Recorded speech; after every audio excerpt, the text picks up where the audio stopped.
સવાર સવારના કડક ચાના કપ સાથે દરિયાના ગુગવતા અવાજમાં મોજાની ઠંડી ઠંડી છોડો વચ્ચે સ્વાગત છે તમારું મારા નવા ફ્રેશ વ્લોગમાં. સો હેલો ફ્રેન્ડ્સ, મારું નામ છે હિમાલી અને હું રહું છું જૂનાગઢમાં. કહેવાય છે ને કે દરિયા કિનારે બેસીને માણસ પોતાના બધા જ દુઃખ ભૂલી જાય છે. બસ એ જ સુકૂનની શોધમાં આજે હું આવી ગઈ છું ચોરવાડના અપવિત્ર અને સુંદર દરિયા કિનારે.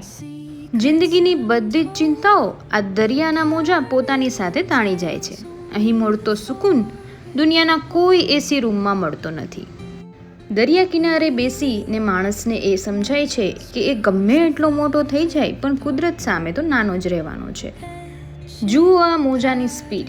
સમુદ્ર જાણે પોતે મહાદેવના તાંડવની ધૂન પર નાચી રહ્યો હોય એવું લાગતું હતું.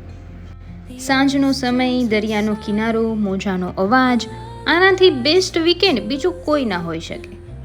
આ છે પૌરાણિક દુધેશ્વર મહાદેવનું મંદિર. એવું કહેવાય છે કે આ મંદિર સદીઓથી જૂનું છે અને અહીં શિવજી સ્વયંભૂ પ્રગટ થયા છે.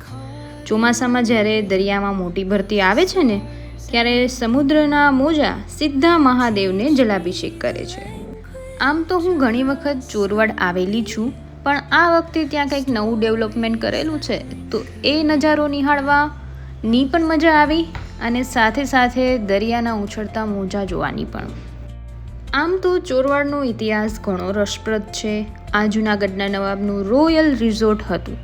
તેમણે અહીં દરિયા કિનારે એક સુંદર મહેલ બનાવ્યો હતો જેને આપણે દરિયા મહેલ કહીએ છીએ. જો તમે પણ આજ સુધી ચોરવાડના દુધેશ્વર મહાદેવ નથી આવ્યા તો આ વીકેન્ડ પર જ પ્લાન કરો. વેકેશન માટે આ બેસ્ટ જગ્યા છે. અને તમને આ મારો વ્લોગ કેવો લાગ્યો એ કમેન્ટ કરીને જરૂર જણાવજો. બાય.